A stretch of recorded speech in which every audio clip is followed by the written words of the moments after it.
Gang people, welcome back to my channel. 2 videos in the space of 4 days. I'm getting the hang of it again. Videos are coming back slowly.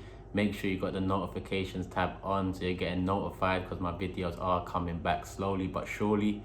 And like I said in my previous video about Mesut Ozil and the pay cut, there's a lot to talk about regarding Aubameyang right now.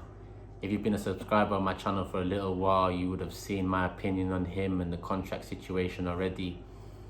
And at the end of the day, it's an emotional one, it's a volatile one, because it's a head versus heart situation for me. And I'll get more into my opinion on it later on in this video. I've just picked out some particular stories, rumours over the last 6 to 8 weeks during the lockdown, during coronavirus period, centering around Aubameyang and centering around his contract situation and what happens next. And there's been a lot said, let's say that. And you know me, I'm not one to listen to mainstream media too much. I'm not one to take any form of news outlet seriously when it comes to Arsenal Football Club, really, because over the years, and when I mean years, I mean years, this ain't just 2, 3, 4 years, over the last decade and more, the way the news has, you could say, mistreated Arsenal fans, you can say pulled on our heartstrings.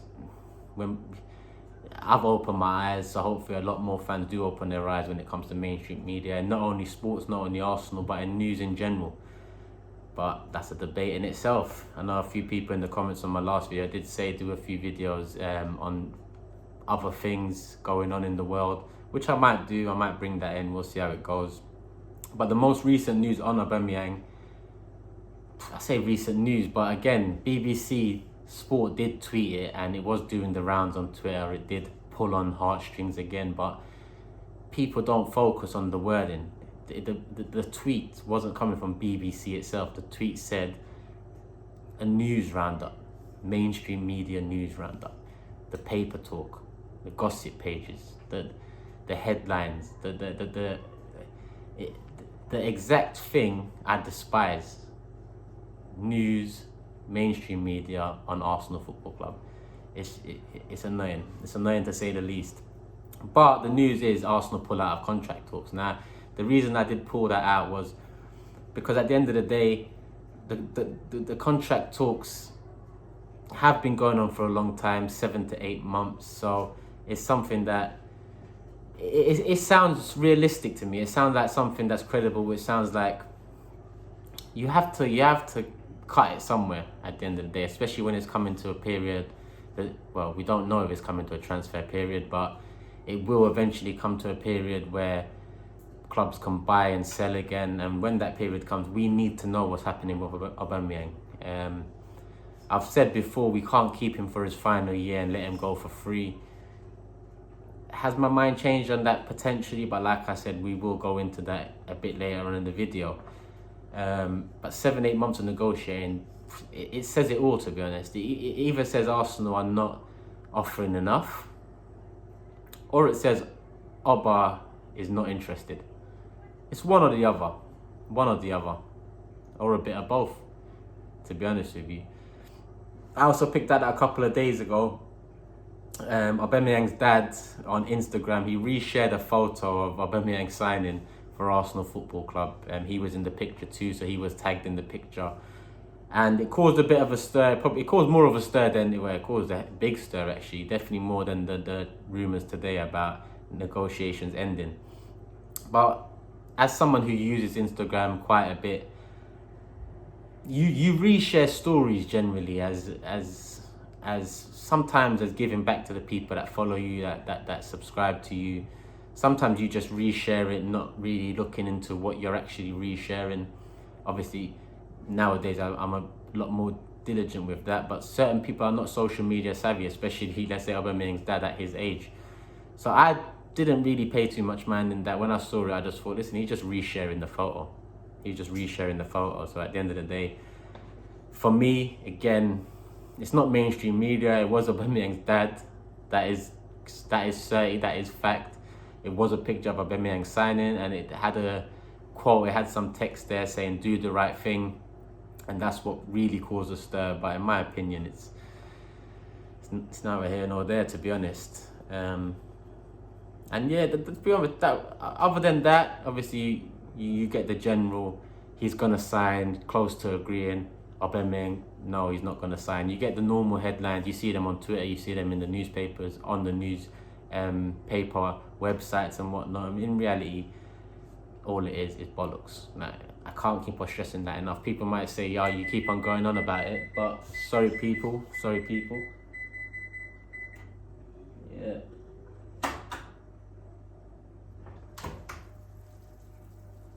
Let's calm. Just need a bit more, actually. Yeah, get a bit crispier. The mac and cheese. So where was we? Sorry about that, people.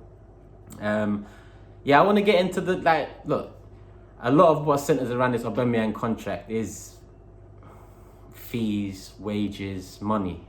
A lot of people told me to stop talking about money, but football is money. Everything centers around money. Our hands are tied behind our back because of money.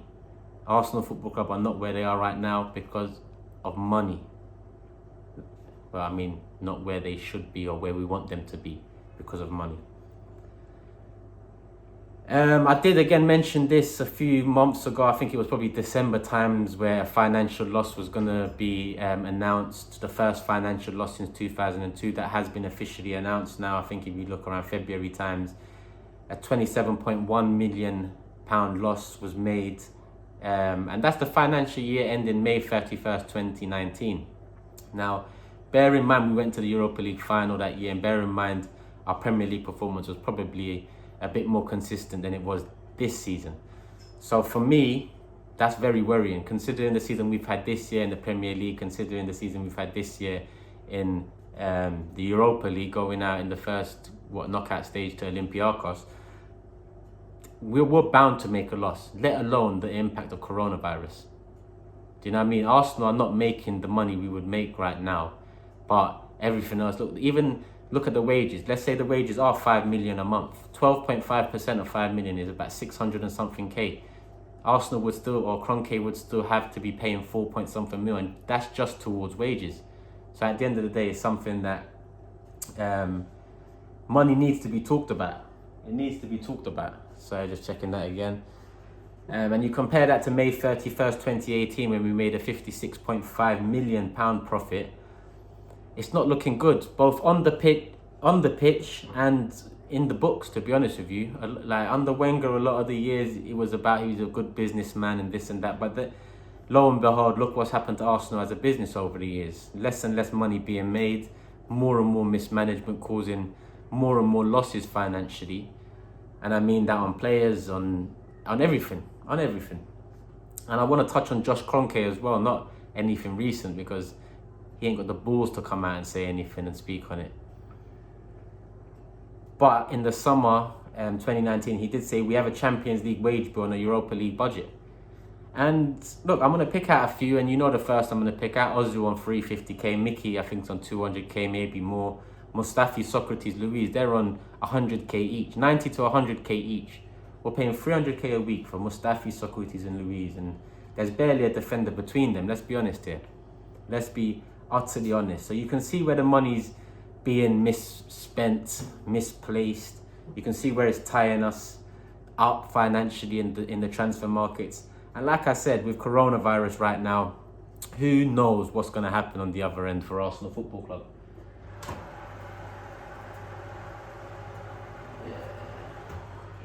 More. So that's something that has to be fixed. So as much as a lot of people are saying, Arsenal's wage was out of control and it needs to be fixed, maybe this is a ploy to get it fixed. Listen, this is just a wage cut for a year, a pay cut for a year, and it's linked to something, and you can potentially make it back if you do what goals and reach the goals you are set at the beginning of the season and reach Champions League football. Even half if Europa League is managed. Now, bearing in mind, sorry, I know I swayed off Aubameyang a bit there, but the reason I went into finances and whatnot is because, like I said, it is about money. So I do want to ask you guys some questions as well, because you lot have been very, in the last video I got 100 plus comments. I like that, keep that up. Obviously I look through all of them, I read through all of them. I like most of them. The ones that deserve liking, I like. If I disagree with it, I won't. And if it's just bullshit, it's what it is. I like my haters too, so it's whatever. Yeah. Is it wise to invest 300k on Oba, considering his age? Now he's 30, turning 31 in June. He'll be 32 by the time, or when his contract ends next summer, he'll be 32. Is it wise? His numbers, amazing. And we're going to go into that. Numbers, amazing. But do you want a similar situation to Ozil, where in 2-3 years you're paying a man 300k and he's not giving you the output of a 300k player? And the reason I say 300k player, because people don't seem to understand, is productivity is linked to wage. You know, look throughout all football teams, all leagues. The better player, the more productive you are as a player, defensively, offensively, wherever, you get paid more money. That's just how it is. So I don't know why Arsenal fans act like I shouldn't be talking about money and I shouldn't be looking at. I'm not. It's foolish. And another question I'd like to ask you guys is, well, it's not another question. It's just one question all rolled up in one. Could we potentially regret the decision if we did? Because I feel like we could. Because look, let's say we offer 3-year deal, 3-year extension, or no, 2-year extension, or a 3-year deal this summer, 300k a week. That means he'll be at our club till he's 34 years of age at 300k. Again, I'll ask you to look around top leagues, top players, look at their earnings. The older they get, especially into their 30s, the less they tend to get, because the less productive they become.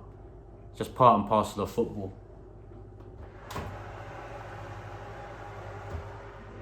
Sorry, people, a bit more. And like I said, look, Aubameyang, don't get it twisted. I love Oba. He's been a shining light in a pile of shit for the past 2 years. Productive as hell, 50 plus goals overall.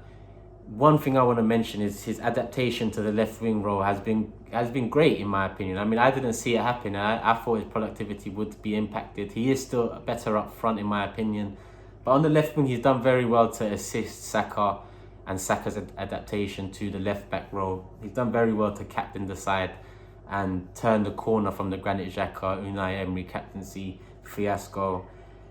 He scored more. I had to write. He scored more league goals than Cavani, Neymar, Icardi, Lukaku, Griezmann, Kane, Mane, Werner, Aguero, and Suarez in league football in the past 2 years or 2.5 since he signed. 2 years and 2 months.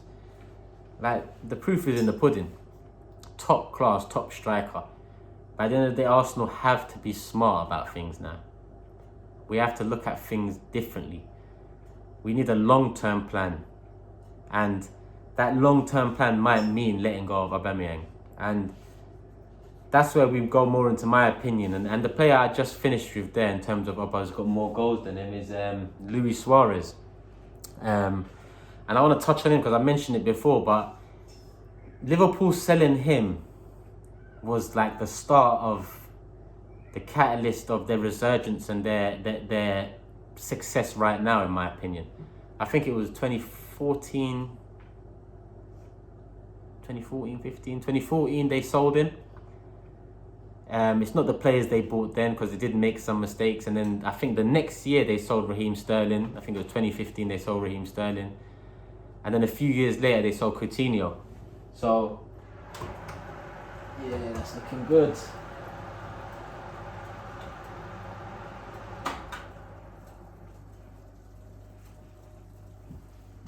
Just let that chill. Yeah, so Sterling sold around 2015, if I'm not mistaken, and Coutinho sold a couple of years later, I think 2017, 2018 season, it was January, I think.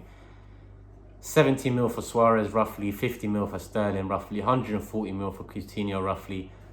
And look, the reason I'm mentioning that is because the Liverpool fans did not want to sell these players. They did not want to sell these players, but look at them now. In hindsight, if you ask them fans the same thing, they would take it, knowing what was round the corner. And sometimes clubs have to do that. At the end of the day, not everyone has a rich owner like Man City, Man United, Chelsea. Not everyone has that.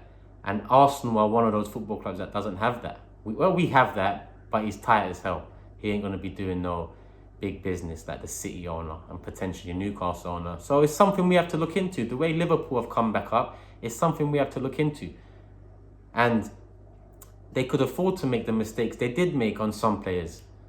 Because during that income, they bought what? Lovren, Balotelli, Benteke, Karius, etc. Poor players that didn't add anything to their squad.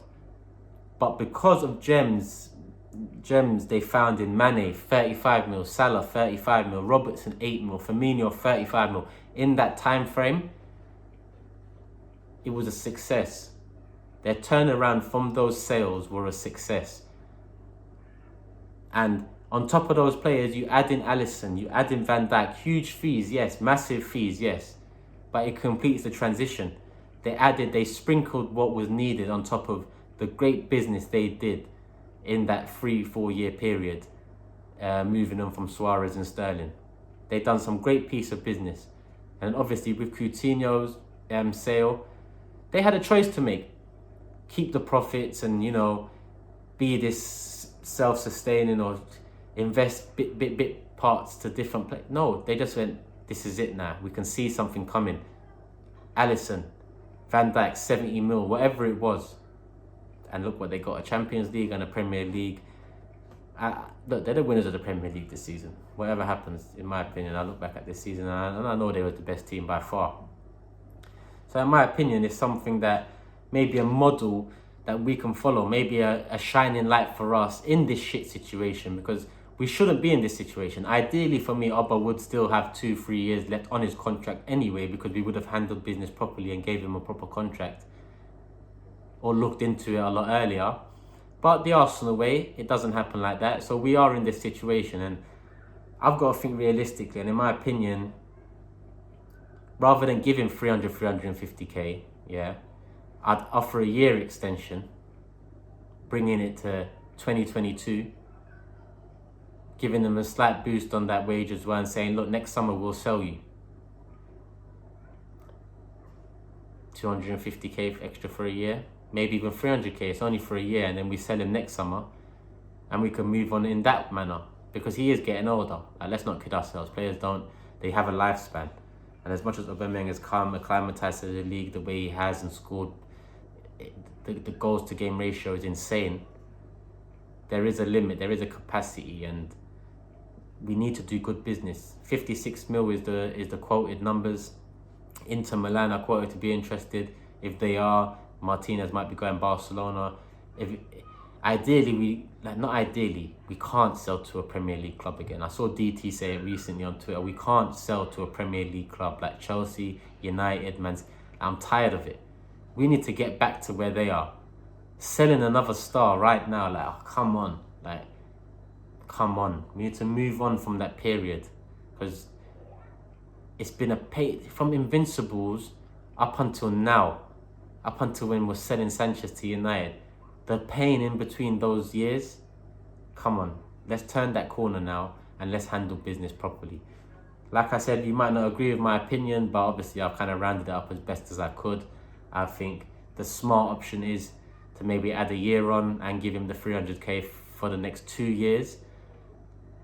And I don't think it'd be wise if he wanted a 3-year contract and giving him 300 to 350k then, because we might regret it. In the same manner, let's not kid ourselves that we are regretting Mesut Ozil and that contract that he signed, 2 years ago now? We're paying for it now. We're paying for it. So let me know in the comments what you guys think. I saw the suggestions for the videos and topics you want me to cover. Keep them coming. Hopefully I'll bring out a video every couple of days moving forward. But it is what it is. I know it's quarantine. I know I should have time to be giving you guys some content, but at the same time I'm still working, you know, so I'm still doing what I'm doing for work. But yeah, I hope everyone's keeping safe. Add me on Instagram, Turkish LDN. Add me on Twitter, same, Turkish LDN.